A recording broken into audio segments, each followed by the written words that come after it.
നമസ്കാരം, ഞാൻ നിങ്ങളുടെ ജോ. പുതിയൊരു വീഡിയോയിലേക്ക് എല്ലാവർക്കും സ്വാഗതം. ഇന്ന് ഞാൻ നിങ്ങളെ പരിചയപ്പെടുത്തി തരുന്നത് ഒരു ഓട്ടോമാറ്റിക് വണ്ടിയെ പറ്റിയാണ്. ഒരു ഓട്ടോമാറ്റിക് വണ്ടി എങ്ങനെ എടുത്ത് ഓടിക്കാം എന്നതിനെ പറ്റിയാണ്. അപ്പം നമുക്ക് പല വീഡിയോസും ചാനൽസും എടുത്ത് നോക്കിക്കഴിഞ്ഞാൽ നമുക്ക് അറിയാൻ പറ്റും, പലരും ഓട്ടോമാറ്റിക് വണ്ടിയെ പറ്റി പറഞ്ഞു തരുന്നു. അപ്പോൾ പലരും പറയുന്നതും പലതും മിസ്സായി പോകുന്നു. അപ്പം ഞാൻ ഒന്നും മിസ് ചെയ്യാതെ നിങ്ങൾക്ക് മുഴുവനായി ഞാൻ പറഞ്ഞു തരാം. അപ്പോൾ എൻ്റെ വീഡിയോ സ്കിപ്പ് ചെയ്യാതെ നിങ്ങൾ മുഴുവനായിട്ട് കാണാൻ ശ്രമിക്കുക. എങ്കിൽ മാത്രമേ ഒരു ഓട്ടോമാറ്റിക് വണ്ടി എങ്ങനെ എടുത്ത് ഓടിക്കണം എന്നതിനെപ്പറ്റി നിങ്ങൾ മനസ്സിലാകത്തുള്ളൂ. അപ്പോൾ നിങ്ങൾ എൻ്റെ ചാനൽ ആദ്യമായിട്ടാണ് കാണുന്നതെങ്കിൽ ഒന്ന് സബ്സ്ക്രൈബ് ചെയ്യുക. എൻ്റെ കൂടെ കാണുന്ന ആ ബെല്ലൈക്കൺ അമർത്തി കഴിഞ്ഞാൽ ഞാൻ ഇതുപോലെ ചെയ്യുന്ന നല്ല നല്ല വീഡിയോസ് നിങ്ങൾക്ക് അപ്പോൾ ലഭിക്കുന്നതായിരിക്കും. അതുപോലെ തന്നെ നിങ്ങൾക്ക് വീഡിയോസ് ഇഷ്ടപ്പെട്ട് കഴിഞ്ഞാൽ ലൈക്ക് ചെയ്യാം, ഷെയർ ചെയ്യാം. അതുപോലെ തന്നെ നമുക്ക് കമൻറ്റ് ബോക്സ് ഉണ്ട്. കമൻറ്റ് ബോക്സിൽ വന്ന് നിങ്ങൾക്ക് ഓരോ വീഡിയോസിൻ്റെ അഭിപ്രായങ്ങൾ നിങ്ങൾക്ക് അറിയിക്കാവുന്നതാണ്. അപ്പോൾ നമുക്ക് ഒട്ടും നിങ്ങളുടെ സമയം കളയാതെ തന്നെ നമുക്ക് വീഡിയോയിലേക്ക് കടക്കാം. ആദ്യം നമുക്ക് ആ വീഡിയോസ് നമ്മൾ കാണുമ്പോൾ ആദ്യം നമ്മളെ ബോണറ്റ് ഒന്ന് തുറന്ന് നോക്കാം. അപ്പോൾ അതിന് വേണ്ടിയിട്ട് ഞാൻ ആ ബോണറ്റിൻ്റെ ലിവർ, അതായത് നമ്മുടെ സ്റ്റിയറിങ്ങിൻ്റെ ഇവിടെ ഇരിക്കണം. ജസ്റ്റ് പെട്ടെന്ന് ഓടിച്ച് ഞാൻ കാണിക്കാം. അത് ആ ലിവർ ഇവിടെയാണ് ഇരിക്കുന്നത്. വണ്ടിയുടെ സ്റ്റിയറിങ്ങിൻ്റെ താഴെ റൈറ്റ് സൈഡിൽ ആ ലിവർ എടുക്കുകയാണ്. ആ ലിവർ ഞാൻ പിടിച്ചു അങ്ങ് തുറന്നു.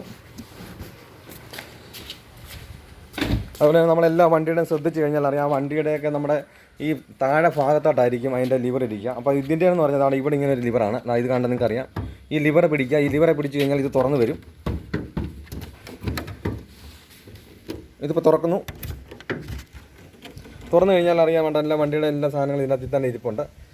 നമ്മുടെ എഞ്ചിൻ്റെ സൈഡിൽ തന്നെയാണ് എല്ലാ വണ്ടിയുടെയും കൂട്ട് തന്നെ ഇതിൻ്റെ നമ്മുടെ സൈഡിൽ തന്നെ കാണാം. എഞ്ചിൻ ഓയിൽ നോക്കുന്ന സ്കെയിൽ കാണാം. ഇതാണ് അത് നമ്മുടെ ഊരുക. അപ്പോൾ അതിൻ്റെ അതിൽ ഓയിലിൻ്റെ ഒക്കെ ചെക്ക് ചെയ്യുക. അതുപോലെ തന്നെ വെള്ളത്തിൻ്റെ, അതായത് നമ്മുടെ വൈപ്പറിൻ്റെ ഉണ്ട്. അതുപോലെ തന്നെ നമ്മുടെ വാൾട്രി. അപ്പോൾ ഈ വാൾട്രിയിലൊക്കെ ക്ലാബൊക്കെ പിടിച്ചിരിക്കും. മഴയൊക്കെ ഉള്ള സമയങ്ങളിലെല്ലാം ഇത് ക്ലാവ് പിടിച്ചിരിക്കും. അപ്പോൾ ഈ ക്ലാവ് പിടിക്കുമ്പോൾ നമ്മളത് ചിരണ്ടി കളയുക, കൈ കൊണ്ട് തൂക്കുക, തുണി കൊണ്ട് തൂക്കുകയൊന്നും ചെയ്യരുത്. അപ്പോൾ നമ്മൾ നേരെ ഒരു ചൂടുവെള്ളം ഇച്ചിരി എടുക്കുക. ഇച്ചിരി ചൂടുവെള്ളം എടുത്ത് നേരെ ഒഴിച്ച് കളഞ്ഞാൽ അത് തന്നെ അങ്ങ് മാറിക്കോളും, പൊക്കോളും. അതിൻ്റെ ആ ക്ലാവ് എല്ലാം അങ്ങ് പൊക്കോളും. അപ്പോൾ നമുക്ക് നേരെ വീഡിയോയിലേക്ക് കിടക്കാം. അപ്പോൾ ഇത് ഇടുമ്പോൾ നല്ല വെയിറ്റാണ്. ഇത് ഞാൻ നിങ്ങളെ പരിചയപ്പെടുത്തുന്നത് തന്നെ ഒരു സ്കോഡയാണ്, 2011 മോഡൽ ഒരു ലോറയാണ്, സ്കോഡ ലോറയാണ്. അപ്പോൾ നല്ല വെയിറ്റാണ് അതിൻ്റെ ആ ലിവറിന്, അതിൻ്റെ ബോണറ്റിന്. നമുക്ക് നേരെ വണ്ടിക്കകത്തേക്ക് കിടക്കാം. ആദ്യമേ നമുക്ക് ലിവറിൻ്റെ ഫംഗ്ഷനുകളും കാര്യങ്ങളൊക്കെ നോക്കാം. അങ്ങനെ ഗിയർ ലിവറിൻ്റെ നമുക്ക് ഫംഗ്ഷനുകളും കാര്യങ്ങളൊക്കെ നോക്കാം. നമ്മളിത് ഓട്ടോമാറ്റിക് വണ്ടി എന്ന് പറയുമ്പോൾ എല്ലാവരും വിചാരിക്കുന്നത് ഓട്ടോമാറ്റിക് വണ്ടിക്ക് ഗിയർ ഇല്ല എന്നാണ്. പക്ഷേ ഓട്ടോമാറ്റിക് വണ്ടി ഗിയറുണ്ട്. അത് നമ്മുടെ ഗിയർ അത് ഓട്ടോമാറ്റിക്കായിട്ട് സ്പീഡ് അനുസരിച്ച് ഗിയർ അപ്പ് ഷിഫ്റ്റും അതുപോലെ തന്നെ സ്പീഡ് കുറയുന്നതിനനുസരിച്ച് ഡൗൺ ഷിഫ്റ്റും ആകുന്നു. പിന്നെ അതേപോലെ തന്നെ നമുക്കിതിൻ്റെ ഫംഗ്ഷൻ്റെ ഇതൊക്കെ നോക്കാം. ഇപ്പം നമുക്ക് നോക്കിയാൽ അറിയാൻ പറ്റുന്നുണ്ട്. പി ഉണ്ട്, അതുപോലെ തന്നെ ആറുണ്ട്, അതുപോലെ തന്നെ NDAS. ഇതെന്താണ് നമുക്ക് നോക്കാം. അതുപോലെ തന്നെ നേരെ അതിൻ്റെ സാധാരണ നോർമൽ വണ്ടിയുടെ കൂട്ട് തന്നെയാണ് ഇതിൻ്റെ ഹാൻഡ് ബ്രേക്ക് ഇരിക്കുന്നത്. ഇതാണ് ഹാൻഡ് ബ്രേക്ക്.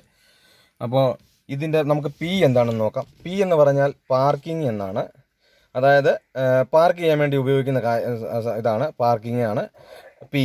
അതുപോലെ തന്നെ പി എന്ന് പറഞ്ഞാൽ എല്ലാവരും ഈ വണ്ടി ഓടിക്കുന്നവർ എന്ത് ചെയ്യുമെന്ന് ചോദിച്ചാൽ, വണ്ടി ലോക്ക് ചെയ്തിട്ട് ഇറങ്ങി, വണ്ടി ഓടിച്ചിട്ട് ഇറങ്ങിപ്പോയി കഴിയുമ്പോൾ ഈ PL ഇട്ടിട്ട് എല്ലാവരും ഇറങ്ങിപ്പോയി ലോക്ക് ചെയ്ത് പോകാറാണ് പതിവ്. പക്ഷേ നമ്മൾ പി എന്ന് ഉദ്ദേശിക്കുന്നത് അത് നമ്മുടെ ഗിയർ ബോക്സിനെ ഒരു സംബന്ധിച്ചാണ് നമ്മളത് ആ പി ഇടുന്നത്. അതുപോലെ തന്നെ നമുക്ക് ഫംഗ്ഷനുകൾ കൂടുതലുള്ള വണ്ടിക്ക് ഈ പിയിലിട്ടാലേ വണ്ടി ലോക്ക് ആകാനും അൺലോക്ക് ആക്കാനും നമുക്ക് വണ്ടി ലോക്ക് ചെയ്ത് പോകാനും ഒക്കെ പറ്റത്തുള്ളൂ. അതുപോലെ തന്നെ സ്റ്റാർട്ട് ചെയ്യാനും പറ്റത്തുള്ളൂ. ഇപ്പോൾ ഇത് സ്കോഡയാണ് ഞാൻ നിങ്ങളെ പരിചയപ്പെടുത്തുന്നത്. അപ്പോൾ നിങ്ങൾ ചോദിക്കും ഓട്ടോമാറ്റിക് വണ്ടി, ഇപ്പോൾ ഈ സ്കോഡ പഠിച്ചാൽ എല്ലാ ഓട്ടോമാറ്റിക് വണ്ടി ഓടിക്കാമോ എന്ന് ചോദിക്കും. പക്ഷേ എല്ലാ വണ്ടിയും നമുക്ക് ഓട്ടോമാറ്റിക് ഓടിക്കാൻ പറ്റത്തില്ല. പക്ഷേ ഓരോ വണ്ടിക്കും ഓരോ ഫീച്ചറാണ്. അപ്പോൾ അതിൻ്റെ അനുസരിച്ച് ഫംഗ്ഷനുകൾ കാണിച്ചാലേ പറ്റത്തുള്ളൂ. അതുകൊണ്ട് ഞാൻ നിങ്ങളെ ഓരോ വണ്ടിയുടെയും ഫീച്ചർ കാണിച്ച് നിങ്ങളെ പരിചയപ്പെടുത്തി തരും. ഇതിപ്പോൾ സ്കോഡയാണ് കാണിക്കുന്നത്. അപ്പോൾ ഇതിൻ്റെ പഠിച്ചു കഴിഞ്ഞാൽ നമുക്ക് നോർമൽ വണ്ടിയും, അതായത് സാധാ വണ്ടികളൊക്കെ നമുക്ക് എടുക്കാവുന്നേ ഉള്ളൂ. അപ്പോൾ എല്ലാ വണ്ടിക്കകത്ത് നിങ്ങൾക്ക് ഈ ഒരു ഫംഗ്ഷൻ കാണുമ്പോൾ നിങ്ങൾക്ക് മനസ്സിലാകും ഇതെന്താണെന്നുള്ളത്. അതുകൊണ്ടാണ് ഞാൻ ഈ ഒരു വണ്ടി കാണിച്ചത്. പിന്നെ ഇതിൻ്റെ പി എന്ന് പറയുമ്പോൾ പാർക്കിങ്ങിൽ കിടന്നു കഴിഞ്ഞാൽ അത് ഗിയർ ബോക്സിനാണ്. അപ്പോൾ നമ്മളൊരു വണ്ടി ഇട്ടേച്ച് പോകുമ്പോൾ ചിലപ്പോൾ ഇറക്കമായിരിക്കും. ആ ഇറക്കത്തിട്ട് കഴിയുമ്പം ഈ വരുന്ന ഗിയർ ബോക്സിൻ്റെ ലോഡ് മുഴുവൻ ആ PL വന്ന് കിടക്കുന്നത്. അപ്പോൾ നമ്മൾ എപ്പോഴും ശ്രദ്ധിക്കേണ്ട ഒരു കാര്യം എന്ന് പറഞ്ഞാൽ, വണ്ടി നിർത്തുമ്പം നമ്മൾ ആദ്യം ന്യൂട്രാക്കുക, ഇതുപോലെ ഹാൻഡ് ബ്രേക്ക് വലിച്ചിടുക, അതിനുശേഷം വീണ്ടും ബ്രേക്ക് ചവിട്ടുക, പിയിലിടുക. എങ്കിൽ മാത്രം നമ്മൾ ആദ്യം ഈ ലോഡ് കൊടുത്ത് ബ്രേക്കിൽ ലോഡ് 4 വീലിനും ലോഡ് കൊടുത്ത് നിർത്തുക. എന്നിട്ട് മാത്രമേ പിയിലിടാവൂ. കാരണം നമുക്ക് ഗിയർ ബോക്സിന് താങ്ങിക്കിടക്കും. അതുകൊണ്ടാണ് നമ്മൾ എടുക്കുന്ന സമയത്ത് നല്ല ലോഡായിട്ട് ചില സമയത്ത് തോന്നും. ബ്രേക്ക് ചവിട്ടി നമ്മൾ ലിവറിൽ പിടിച്ചാലും നമുക്ക് ഭയങ്കര ലോഡായിട്ട് തോന്നുന്നത്. നമ്മൾ ഈ സാധാ വണ്ടിക്ക് നമ്മൾ ഈ ഗിയർ ലിവറിന് നമ്മൾ ഗിയർ ലിവർ എന്നാണ് പറയുന്നത്. പക്ഷേ ഓട്ടോമാറ്റിക് വണ്ടിക്ക് ഇത് ഗിയർ ലിവർ അല്ല, ഓട്ടോമാറ്റിക് ഗിയർ സെലക്ടർ എന്നാണ് ഇതിന് പറയുക. അപ്പോൾ നമ്മൾ ഈ സെലക്ടർ മാറ്റുന്ന സമയത്ത് നമ്മൾ ഭയങ്കര ലോഡായിട്ട് തോന്നുന്നത് അതുകൊണ്ടാണ്, നമ്മൾ പിയിൽ മാത്രം ഇട്ടിട്ട് പോകുന്നതുകൊണ്ടാണ്. അപ്പോൾ ഇതിനെ പറ്റി തന്നെ ഫുള്ളായിട്ട് പറഞ്ഞു കഴിഞ്ഞാൽ നിങ്ങളുടെ സമയം ഒരുപാട് ഞാൻ പറയാം. അപ്പോൾ അത്യാവശ്യം ഒരു ഡ്രൈവർ അറിഞ്ഞിരിക്കേണ്ട, വണ്ടി ഓടിച്ചുകൊണ്ടിരിക്കുമ്പോൾ അറിഞ്ഞിരിക്കേണ്ട ചില കാര്യങ്ങൾ മാത്രം ഞാൻ പറഞ്ഞ് നിങ്ങളുടെ സമയം കളയാൻ ഞാൻ ഈ വീഡിയോ നിർത്താം. അപ്പോൾ നിങ്ങൾ അത്യാവശ്യ കാര്യങ്ങൾ, ഡ്രൈവർ അറിഞ്ഞിരിക്കേണ്ട കാര്യങ്ങൾ മാത്രം ശ്രദ്ധിക്കുക. അപ്പോൾ നമ്മൾ ഈ പിയുടെ കാര്യം നിങ്ങളിപ്പോൾ മനസ്സിലാക്കി. അപ്പോൾ നമ്മൾ എടുക്കുന്ന കൂട്ടത്തിൽ ഇവിടെ നോബിളുണ്ട്, ഈ നോബിളിൽ ഞെക്കിക്കൊണ്ട് വേണം നമ്മൾ, അതുപോലെ തന്നെ ബ്രേക്ക് ചവിട്ടിക്കൊണ്ട് നമ്മൾ ഈ നോബിളിൽ ഞെക്കിക്കൊണ്ട് വേണം നമ്മൾ ഓരോ ഗിയർ ഇടാൻ, നമുക്ക് സെലക്ടർ മാറ്റി കൊടുക്കാൻ. അപ്പം അടുത്ത് നമ്മൾ 6 നോക്കാം. 6 എന്ന് പറയുന്നത് നമുക്ക് എല്ലാവർക്കും അറിയാം റിവേഴ്സാണ്. അതുപോലെ തന്നെ ന്യൂട്രൽ എന്ന് പറഞ്ഞാൽ നമുക്കറിയാം, ഇപ്പോൾ ഈ സ്കോഡ ആയതുകൊണ്ട് ഈ ന്യൂട്രൽ ഇട്ടാൽ സ്റ്റാർട്ട് ചെയ്യാം. മറ്റേ ഓരോ വണ്ടിക്ക് അനുസരിച്ച് പിയിലിട്ടാൽ മാത്രമേ സ്റ്റാർട്ട് ആകത്തുള്ളൂ. അപ്പോൾ സാധാ വണ്ടിക്കൊക്കെ നമുക്ക് ഓട്ടോമാറ്റിക് വണ്ടിക്ക് അതായത് വാഗനർ അങ്ങനെയുള്ള ചെറിയ ചെറിയ വാഹനങ്ങൾക്കൊക്കെ അതിനകത്ത് നോക്കിയാൽ തന്നെ നമുക്കറിയാം, അതിൻ്റെ അതിൽ വേറെ ഒന്നും കാണാനില്ല ഫംഗ്ഷനുകൾ. അന്ന് 6 കാണാം, D കാണാം, N കാണാം. അപ്പം അത് ഹാൻഡ് ബ്രേക്ക് ഇട്ട് ന്യൂട്രൽ ആക്കി കഴിഞ്ഞാൽ വണ്ടി ഓഫ് ചെയ്തിട്ട് ഇറങ്ങി പോകുന്നത്. അതുപോലെ തന്നെ നമുക്ക് സ്റ്റാർട്ട് ചെയ്യുന്ന ന്യൂട്രൽ തന്നെ എടുത്ത് നമുക്ക് സ്റ്റാർട്ട് ചെയ്യാം. അപ്പോൾ ഇത് നമുക്ക് ഈ സ്കോഡയും അതുപോലെ തന്നെ നമുക്ക് ന്യൂട്രൽ ഇട്ടാൽ സ്റ്റാർട്ട് ചെയ്യാം. പക്ഷേ മറ്റുള്ള വണ്ടികൾ, എല്ലാ വണ്ടികളൊന്നും നമുക്ക് ന്യൂട്രൽ ഇട്ടാൽ സ്റ്റാർട്ട് ചെയ്യാൻ പറ്റില്ല, പാർക്കിങ്ങിൽ തന്നെ കിടന്നാലേ നമുക്ക് സ്റ്റാർട്ട് ചെയ്യാൻ പറ്റുള്ളൂ. അപ്പം ഒക്കെ 6 നമുക്ക് റിവേഴ്സാണെന്ന് അറിയാം. ന്യൂട്രൽ നമുക്ക് ന്യൂട്രൽ ഉദ്ദേശിക്കുന്നത് സാധാരണ രീതിയിൽ കൂടുതലായിട്ട് ഉദ്ദേശിക്കുന്നത്, ഓട്ടോമാറ്റിക് കൊണ്ട് ഉദ്ദേശിക്കുന്നത് എന്തെങ്കിലും വണ്ടിക്ക് ഒരു കംപ്ലയിൻ്റ് ആയി കഴിഞ്ഞാൽ നമുക്ക് ഒന്ന് വണ്ടി തെള്ളിയെടുക്കണം, എന്തെങ്കിലും അത്യാവശ്യ ഘട്ടങ്ങളിൽ ഒന്ന് തെള്ളിയെടുക്കണമെന്നുണ്ടെങ്കിൽ ആ ന്യൂട്രൽ ഇട്ടാലേ നമുക്ക് വണ്ടി ഒന്ന് തെള്ളാനൊന്നും പറ്റത്തില്ല. കാരണം ഗിയർ കിടന്നു കഴിഞ്ഞാൽ നമുക്ക് തെള്ളാൻ പറ്റത്തില്ല. അതിനൊക്കെ ഉദ്ദേശമുണ്ട്. ഇപ്പം ന്യൂട്രൽ എന്ന് പറഞ്ഞാൽ മനസ്സിലായല്ലോ. അപ്പോൾ അതുപോലെ തന്നെ നമുക്ക് ഡി എന്ന് ഉദ്ദേശിക്കുന്നത് നമ്മൾ ട്രൈ മൂഡാണ്. അത് നമുക്ക് വണ്ടി ഓടിക്കണമെങ്കിൽ നമുക്ക് ഓരോ ഗിയർ നമ്മൾ സാധാരണ രീതിയിൽ നോർമൽ വണ്ടിക്ക് D ഇട്ടിട്ട് നമ്മൾ സാധാരണ ഫസ്റ്റ് സെക്കൻഡ് തേർഡ് അങ്ങനെ ഇടാണ് പതിവ്. ഇതിൻ്റെ നമ്മൾ ബ്രേക്ക് ചാട്ടി ഡ്രൈവ് മോഡ് ഇട്ട് കഴിഞ്ഞാൽ വണ്ടിയുടെ സ്പീഡ് അനുസരിച്ച് 1 2 3 എന്ന് പറഞ്ഞാൽ ഇങ്ങനെ നമുക്ക് സാധാരണഗതിയിൽ ഗിയർ ചേഞ്ച് തന്നെ ആയിക്കോളും. അതുപോലെ തന്നെ എസ് കാണുന്നത് അത് നമ്മുടെ സ്പോർട്സ് മോഡ് എന്നാണ് പറയുന്നത്. അതായത് നമ്മൾ അതായത് ഹൈ കയറ്റങ്ങളും കാര്യങ്ങളും നല്ല ലോഡ് താങ്ങി എടുക്കണമെന്നുണ്ടെങ്കിൽ നമ്മൾ ആ സ്പോർട്സ് മോഡിലിട്ടാണ് എടുക്കുന്നത്. പവർ മോഡ് എന്നാണ് അറിയപ്പെടുന്നത്. അതുപോലെ തന്നെ അതിൻ്റെ അപ്പുറത്ത് കണ്ട നമ്മൾ ഡിയോട് ചേർന്ന് തന്നെ അതിലൂടെ ആരമാർക്ക് കാണാം, പ്ലസ് മൈനസ്. അതെന്താണെന്ന് വെച്ചാൽ നമ്മുടെ മാനുവൽ ഗിയറാണ്. അതായത് നമുക്ക് ഈ ഓട്ടോമാറ്റിക് ഗിയറിന് എന്തെങ്കിലും ഒരു കംപ്ലൈൻറ്റ് സംഭവിച്ചു കഴിഞ്ഞാൽ നമുക്ക് ആ ഗിയറിൽ നമുക്ക് മാനുവൽ ഗിയർ ഉപയോഗിക്കാം. കാരണം ഒരു ഓട്ടോമാറ്റിക് വണ്ടിക്ക് ഒരു കഴിവതും നമ്മൾ മാനുവൽ ഗിയറിൽ ഓടിക്കാൻ പാടില്ല. കാരണം നമ്മൾ ആ ഓട്ടോമാറ്റിക്കിൽ തന്നെ ആകാവൂ. എന്തെങ്കിലും ഒരു ഡാമേജ് സംഭവിച്ചാൽ മാത്രം നമുക്ക് ആ ഡിയിൽ കൊണ്ടുവന്നാൽ മാത്രമേ നമുക്ക് ആ മാനുവൽ ഇതിൻ്റെ ഇടാൻ പറ്റുള്ളൂ. പക്ഷേ എല്ലാ വണ്ടിയുടെയും അങ്ങനെയൊന്നും അല്ലായിരിക്കില്ല. എല്ലാ വണ്ടിയുടെയും പല ചേഞ്ചാണ്. അപ്പോൾ അതുകൊണ്ടാണ് ഞാൻ നിങ്ങൾക്ക് പ്രത്യേകം ഓരോ ഒരു ഓട്ടോമാറ്റിക് വണ്ടി മാത്രം എടുത്തുകൊണ്ട് ആരും അതിൻ്റെ ഫംഗ്ഷൻ പഠിക്കില്ല. അപ്പോൾ ഞാൻ പ്രത്യേകം ഓഡിയുടെ ആണെങ്കിലും ജാഗ്വാറിൻ്റെ ആണെങ്കിലും ബെൻസിൻ്റെ ആണെങ്കിലും എല്ലാം. അതുപോലെ തന്നെ നമുക്ക് വ്യത്യാസങ്ങളുണ്ട്. അതുപോലെ തന്നെ നമുക്ക് നമ്മുടെ ജാഗ്വാർ ആണെങ്കിലോ അതുപോലെ തന്നെ റോണാൾഡോ കിഡ്വിൻ്റെ ഒക്കെ ആണെങ്കിൽ ഇവിടെ ഡയലാണ് സാധാരണ ഗതിയിൽ കാണുക. അതിന് ഗിയർ ലിവറോ അല്ലെങ്കിൽ സെലക്ടറോ ഇങ്ങനെയൊന്നും ഉണ്ടാവില്ല, അതിന് ഡയലാണ് കാണുക. അപ്പം ഡയൽ തിരിക്കുമ്പോഴാണ് നമുക്ക് അതിൻ്റെ ഗിയർ ചേഞ്ചും ഷിഫ്റ്റിങ്ങും ഒക്കെ വരികാറുള്ളത്. അപ്പോൾ അങ്ങനെ പലതുണ്ട്. അതുപോലെ തന്നെ നമുക്ക് സ്റ്റിയറിങ്ങിൻ്റെ ഹാൻഡിൽ അവിടെ സ്റ്റിയറിങ്ങിൻ്റെ സൈഡിൽ തന്നെ നമുക്കുണ്ട്. അങ്ങനെ പല വണ്ടിക്കും പല ഇതാണ്. അപ്പോൾ അതെല്ലാം ഞാൻ നിങ്ങളെ പ്രത്യേകമായിട്ട് കാണിച്ചു തരുന്നുണ്ട്. ജസ്റ്റ് ഒന്ന് ഓർപ്പിച്ചെന്ന് മാത്രമേ ഉള്ളൂ. അപ്പം ഇത്രയും കാര്യങ്ങൾ നിങ്ങൾ മനസ്സിലാക്കിയെന്ന് വിചാരിക്കുന്നു. ഗിയറിൻ്റെ ഷിഫ്റ്റിങ്ങും കാര്യങ്ങളെല്ലാം നിങ്ങൾക്ക് മനസ്സിലായെന്ന് വിചാരിക്കുന്നു. അതുപോലെ തന്നെ നമ്മുടെ ലോക്കും അൺലോക്കും വേണ്ട ഇവിടെ ഉണ്ട്. ഇപ്പോൾ ഇതിൻ്റെ നമ്മുടെ അൺലോക്കാണിത്. ഇത് ലോക്ക് പറയും, ഇത് ലോക്കാകും. അതുപോലെ തന്നെ നമ്മുടെ AC നമ്മുടെ ഇതിൻ്റെ ഡബിൾ AC ആണ്. അപ്പം ഇതിൻ്റെ ലെഫ്റ്റ് സൈഡിലും റൈറ്റ് സൈഡിലുമാണ് ഇതിൻ്റെ AC ഇരിക്കുന്നത്. അതിൻ്റെ നമുക്ക് കൂളിങ് കൂട്ടുന്നതും കുറയ്ക്കുന്നതുമാണിത്. ലെഫ്റ്റ് സൈഡിൽ കൂട്ടുന്നതും റൈറ്റ് സൈഡിൽ കൂട്ടുന്നതും കുറയ്ക്കുന്നതുമാണ്. അതേപോലെ തന്നെ നമുക്ക് ഇതിൽ തന്നെ നമുക്ക് ഫംഗ്ഷനുകൾ കാണാൻ പറ്റും. ഈ വണ്ടി ഓണാക്കി, അപ്പോൾ ഈ വണ്ടി ഓണാക്കി കഴിയുമ്പോൾ നിങ്ങൾക്ക് കാണാൻ പറ്റും നമുക്ക് സ്റ്റിയറിങ്ങിൽ തന്നെ നമുക്ക് 5 അഡ്ജസ്റ്റ്മെൻ്റ് എല്ലാം ഉണ്ട്. അപ്പോൾ നമ്മൾ ഈ പാർക്കിങ്ങിൽ ഇട്ടുകൊണ്ടാണ് വണ്ടി സ്റ്റാർട്ട് ചെയ്യുക. പാർക്കിംഗ് സ്റ്റാർട്ട് ചെയ്യുമ്പോൾ നമുക്ക് ഇവിടെ നോക്കിയാൽ അറിയാം, നമ്മൾ ആദ്യം ബ്രേക്ക് ചവിട്ടുക. മറ്റേ നമുക്ക് സാധാരണ വണ്ടിക്കൊക്കെ നമുക്ക് ക്ലച്ച് ഉണ്ട്, ഇതിന് ബ്രേക്ക് ആക്സിലേറ്റർ മാത്രമേ കാണാനുള്ളൂ. അപ്പോൾ നിങ്ങൾ ഓർക്കും ഇടത്തെ കാല് എന്തിനു ഉപയോഗിക്കാൻ വേണ്ടിയിട്ടാണെന്ന് ചോദിക്കും. പക്ഷേ ഇടത്തെ കാല് നമ്മൾ നമുക്ക് അവിടെ വെറുതെ ഇരുന്നാൽ മതി.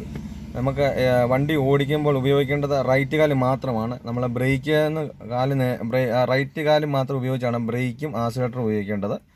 അപ്പോൾ നമ്മൾ ബ്രേക്കിൽ ചവിട്ടിക്കൊണ്ട് വേണം നമ്മൾ സ്റ്റാർട്ട് ചെയ്യാൻ. ഞാനിപ്പോൾ സ്റ്റാർട്ട് ചെയ്യാൻ വേണം. ബ്രേക്കിൽ ചവിട്ടി സ്റ്റാർട്ട് ചെയ്തു.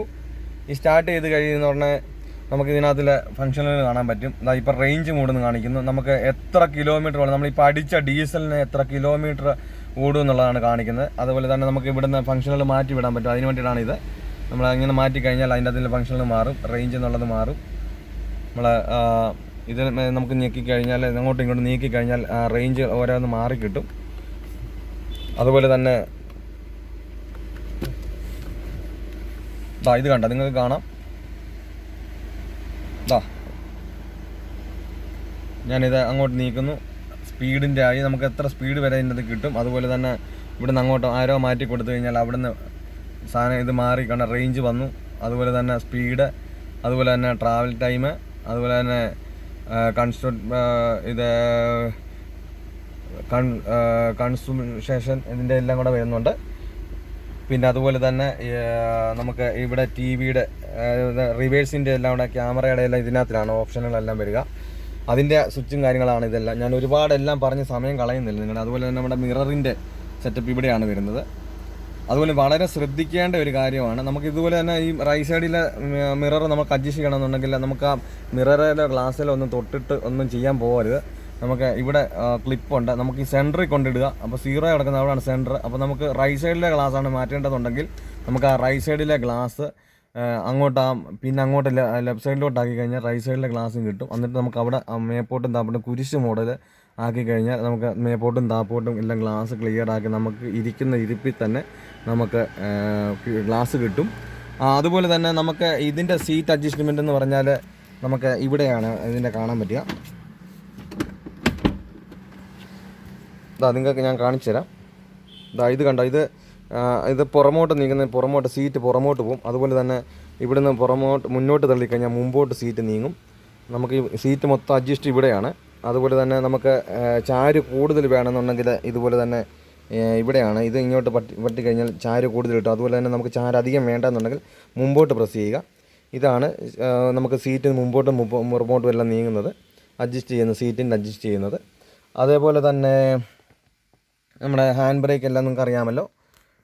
പിന്നെ പ്രത്യേകിച്ച് ഇതിനകത്ത് കാണിക്കാനുള്ളതെന്ന് പറഞ്ഞാൽ ഇതുപോലെ നമുക്ക് മെയിനായിട്ട് അറിഞ്ഞിരിക്കേണ്ട കാര്യം, നമ്മളെപ്പോഴും നമ്മൾ റോഡിൽ നിന്ന് അടുത്ത റോഡിലോട്ട് നമ്മൾ തിരിയുമ്പോൾ നമ്മൾ മെയിനായിട്ട് നമുക്ക് വേണ്ടത് ഇൻഡിക്കേറ്ററാണ്. അപ്പോൾ ഇൻഡിക്കേറ്റർ നമ്മൾ പ്രത്യേകം ശ്രദ്ധിക്കേണ്ടത്, മറ്റുള്ള വണ്ടിയുടെ എല്ലാം നമ്മുടെ റൈറ്റ് സൈഡിലാണ് ഇൻഡിക്കേറ്റർ വരിക. ഇതിൻ്റെ എന്ന് പറഞ്ഞാൽ നമുക്ക് ലെഫ്റ്റ് സൈഡിലാണ് വരിക.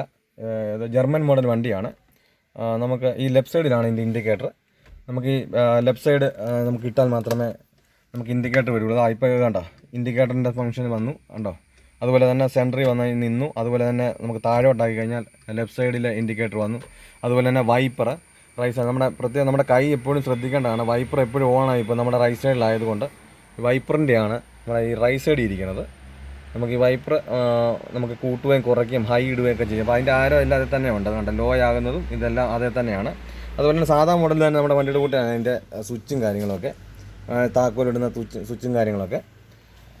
പിന്നെ പ്രത്യേകിച്ച് ഇതിനകത്തിലായിട്ട് വേറെ കാര്യങ്ങളൊന്നും പ്രത്യേകിച്ച് പറഞ്ഞു തരാനില്ല. ഇത്രയൊക്കെ കാര്യങ്ങളൊക്കെ ഉള്ളൂ. കൂടുതലും ഞാൻ നിങ്ങളുടെ സമയം കളയുന്നില്ല. ഒരു അത്യാവശ്യം ഒരു വണ്ടി ഓടിക്കാൻ വേണ്ടി ഒരു ഡ്രൈവർക്ക് അറിഞ്ഞിരിക്കേണ്ട പ്രത്യേക കാര്യങ്ങളെല്ലാം ഞാനിപ്പോൾ നിങ്ങളോട് പറഞ്ഞ്, അപ്പം കൂടുതലായിട്ട് ഞാൻ നിങ്ങളുടെ സമയം കളയുന്നില്ല. അപ്പോൾ ഇതുപോലെ തന്നെ നല്ലൊരു വീഡിയോസുമായി, അതുപോലെ തന്നെ ഞാൻ എല്ലാ വണ്ടിയുടെയും കാര്യങ്ങൾ, ഓട്ടോമാറ്റിക് വണ്ടി ഇത് മാത്രമല്ല, പ്രത്യേകം ഓരോ വണ്ടിയുടെയും ഞാൻ നിങ്ങൾക്ക് നിങ്ങളെ കാണിച്ചു തരാം. അപ്പം നല്ലൊരു വീഡിയോയുമായി അടുത്ത ക്ലാസ്സിൽ നമുക്ക് കാണാം. അതുവരേക്കും ഗുഡ് ബൈ.